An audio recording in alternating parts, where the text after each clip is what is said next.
Welcome back.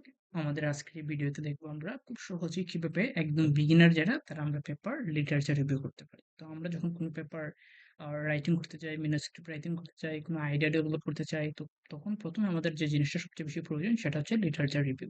তো প্রথমে আমরা বুঝবো লিটারেচার রিভিউ কি।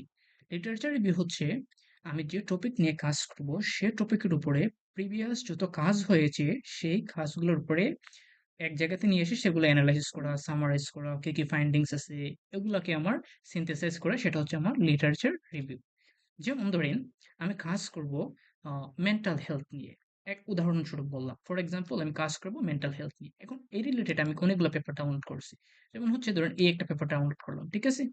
ডাউনলোড করার পরে আমরা দুইটা জায়গাতে লিটারেচার রিভিউ করতে পারি। একটা হচ্ছে এমএস এক্সেলে, আরেকটা হচ্ছে এমএস ওয়ার্ডে অথবা গুগল ডক্সে।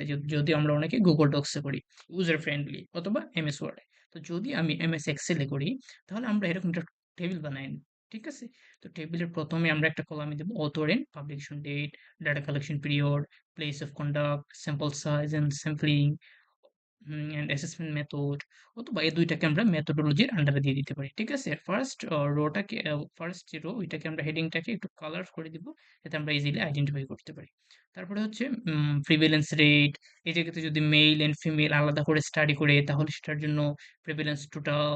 তারপরে স্ট্রেংথ, ওই যে ডাটা পেপারটা কাজ হয়েছে ওইটার স্ট্রেংথ, ওইটার লিমিটেশন কি। তারপরে গ্যাপস ফর ফিউচার রিসার্চ। এরকম করে আমরা 4-5টা কলাম করে নিব। যেমন হচ্ছে ধরেন আমি আমার প্রথম একটা পেপার যদি দেখি তাহলে সেটা কি, ডিসিশন মেকিং অটোনমি। আমি প্রথম যে আমাদের যে প্রথম দিনের যে ভিডিওটা ছিল, ভিডিও 1, ওইটাতে আমরা দেখেছিলাম যে এই জায়গা থেকে কোনটা জার্নাল নেম এন্ড কোনটা অথর নেম। আপনার যদি সেটা আর পাবলিশার্স নেম কোনটা, জার্নাল নেম কি, পেপারের টাইটেল কি, এগুলো দেখার জন্য আপনার প্রথম ভিডিওটা দেখে আসবেন। ওকে, তাহলে এটা হচ্ছে আমাদের টাইটেল, এটা হচ্ছে আমাদের জার্নাল নেম, আর এটা হচ্ছে আমাদের পাবলিশার্স এলসেভিয়ার। ওকে, এটা ছিল আমাদের টাইটেল এন্ড এটা হচ্ছে আমাদের অথর।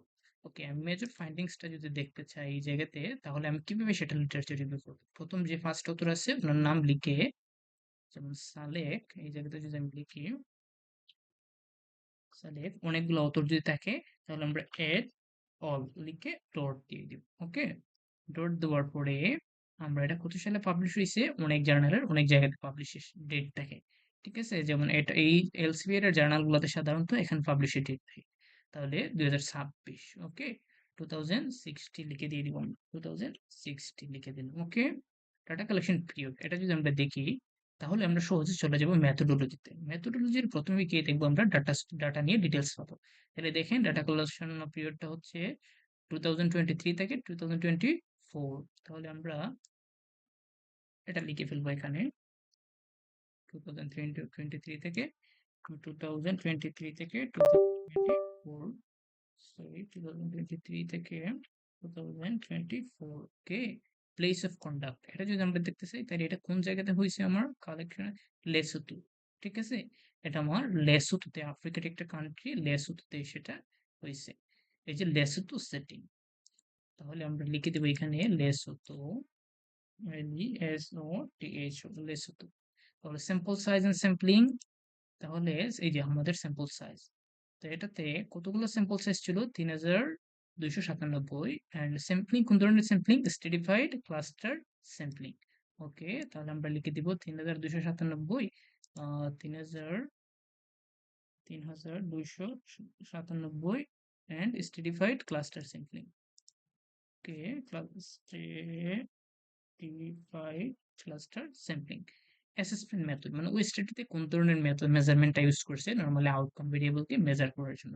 এই যে আউটকাম ভেরিয়েবল কোন ধরনের মেজারমেন্ট ইউজ করছে, পেশেন্ট হেলথ কোয়েশ্চেনার PQ9। এটার ফুল মিনিং হচ্ছে পেশেন্ট হেলথ কোয়েশ্চেনার। 9টা আইটেমস থাকে, ওইটা 9টা আইটেমসের বেসিসে ওরা আউটকাম ভেরিয়েবলটা ক্রিয়েট করে দেয়। এই যে PSQ9, সরি PHQ9। ওকে, PHQ9 প্রিভ্যালেন্স রেট। এখন সেটার জন্য আমাদের প্রথমে আমরা অ্যাবস্ট্রাক্টে দেখতে পারি, অ্যাবস্ট্রাক্টে কিছু লেখা আছে কিনা। ইয়েস, রেজাল্টে, অ্যাবস্ট্রাক্টে রেজাল্ট সেকশনে না থাকলে আমরা সরাসরি রেজাল্ট সেকশনে যাব। তো অ্যাবস্ট্রাক্টে দেখতেছেন বা লেখা আছে যে overall 7.4% women of reported moderate severe depressive symptom. That means 7.4%, এটা হচ্ছে আমাদের প্রিভ্যালেন্স রেট। মেল যেহেতু এই পেপারে নাই তাহলে আমরা সেটা এ নিয়ে দিয়ে দেব। ফিমেলের জন্য 7.4%, 7.4%, and টোটালটা হচ্ছে আমাদের 7.4%, 7.4%। ওকে, তাহলে সেটার স্ট্রেংথ গুলা কি, আমরা প্রতিটা পেপারে একটা স্ট্রেংথ এন্ড লিমিটেশন থাকে, একদম পেপারের লাস্টে চলে যাবে। লাস্টে যাওয়ার পরে আমরা সেটা দেখতে পাবো প্রতিটা পেপারের স্ট্রেংথ এন্ড, এই যে স্ট্রেংথ এন্ড লিমিটেশন। এই জায়গাতে এটার স্ট্রেংথটা কি ছিল, স্কিউ স্কিউ স্কেল, তারপর হচ্ছে এটা ন্যাশনাল ডাটা সেট ব্যবহার করছে, ন্যাশনাল রিপ্রেজেন্টেটিভ ডাটা সেট, এটা হচ্ছে তার দুইটা স্ট্রেংথ। লার্জ স্যাম্পল ও ন্যাশনাল ডাটা, এটা যদি লিখি আমি large sample national data, national data. Okay, তারপরে ছিল এটা কি, একটা স্ট্রেংথ কি ছিল, PHQ-9 scale. Okay, PHQ-9 scale, PHQ-9 scale. আর তার লিমিটেশন গুলো কি ছিল আমরা যদি সেটা দেখি, the study has several limitations such as its cross-sectional design, cross sectional design, তারপরে আরো অনেকগুলা লিমিটেশন ছিল, ঠিক আছে। Future study may consider alternative cuts of item level sensitivity check, মানে সেন্সিটিভিটি অ্যানালাইসিস করা হয় না এইটাতে, ঠিক আছে। এন্ড ক্রস সেকশনাল ছিল, তাই এই জায়গা থেকে আমি লিখতে পারি পসিবল, যেহেতু cross sectional, no clinical validation of PHQ PHQ-9। Okay, তাহলে এই জায়গাতে আমরা গ্যাপ একটা পেয়ে গেলাম, যে এটা হচ্ছে no clinical and study and observational study, and হচ্ছে যে এই জায়গাতে কোনো সেন্সিটিভিটি অ্যানালাইসিস করা হয় নাই, ঠিক আছে। No sensitivity analysis.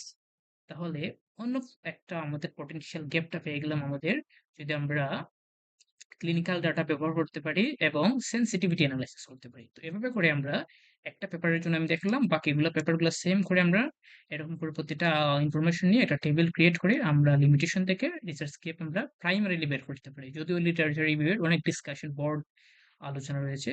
তো তাছাড়া আমরা কিন্তু এমএস ওয়ার্ডে এরকম একটা টেবিল বানাতে পারি, আবার গুগল ডক্সে বানাতে পারি, গুগল ডক্সে বানিয়ে ইমেইলে সবার সাথে শেয়ার করে দিতে পারি, যাতে সবাই সেটাতে কন্ট্রিবিউশন করতে পারি। তো নেক্সট ভিডিও আসা পর্যন্ত অপেক্ষা করেন, আর আমাদের চ্যানেলটি সাবস্ক্রাইব করে দিয়ে